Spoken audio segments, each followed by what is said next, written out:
નમસ્કાર દર્શક મિત્રો, હું છું રૂપલ લુણીચિયા. સંભળાય ન્યૂઝમાં આપનું સ્વાગત છે. ડીસા તાલુકાના સોડાપુરા ગામ પાસે મંગળવારે રાત્રિના સમયે એક ટ્રક ચાલકે બટાકા ભરેલા ટ્રેક્ટરને ટક્કર મારતા તેમાં સવાર 2 વ્યક્તિઓના મોત નીપજ્યા છે.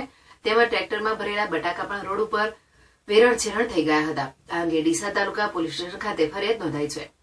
બનાસકાંઠા જિલ્લાના વાહન ચાલકોની સામાન્ય બેદરકારીને કારણે અવારનવાર અકસ્માતો સર્જાતા હોય છે, જેમાં કેટલાક નિર્દોષ લોકોને પોતાનો જીવ ગુમાવવાનો વારો આવતો હોય છે, તો કેટલાક લોકોને પોતાના શરીરના અંગો ગુમાવવાનો વારો આવતો હોય છે. તે જ રીતે ધાનેરાના વાછોલ ગામના ખેમાભાઈ પ્રજાપતિના ખેતરમાંથી મંગળવારે જત્રાભાઈ રૂપાભાઈ પ્રજાપતિ રહેઠાણ વાછોલના ટ્રેક્ટરમાં બટાકા ભરી લવજીભાઈ રાવતાભાઈ પ્રજાપતિ અને પ્રકાશભાઈ કેનાભાઈ પ્રજાપતિ તથા લવજીભાઈ માજીરાણા ત્રણેય રહેઠાણ વાછોલ તાલુકો ધાનેરા ટ્રેક્ટરમાં બેસીને ડીસા માર્કેટયાર્ડ ખાતે બટાકા વેચાણ સારું નીકળ્યા હતા. તે સમયે ડીસાના સોડાપુરા ગામ પાસે સીપુ નદીના પુલ ઉપર એક ટ્રક ચાલકે ટ્રેક્ટરને પાછળથી ટક્કર મારતા ટ્રેક્ટરમાં સવાર પ્રકાશભાઈ કેનાભાઈ પ્રજાપતિ લવજીભાઈ રાવતાભાઈ પ્રજાપતિ ફંગોળાઈ ગયા હતા.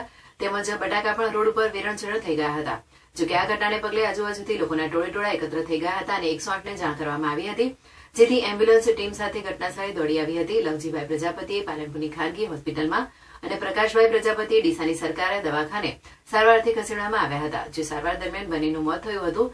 તેમજ ટ્રક ચાલક પણ અકસ્માત કરી ફરાર થઈ ગયો હતો, જેથી આ અંગે મૃતકોના પરિવારના ખેમાભાઈ રાવતાભાઈ પ્રજાપતિ રહેઠાણ વાછોલ તાલુકો ધાનેરાએ ડીસા તાલુકા પોલીસ સ્ટેશનમાં ટ્રક ચાલક સામે ફરિયાદ નોંધાવતા પોલીસે ફરિયાદના આધારે વધુ તપાસ હાથ ધરી છે.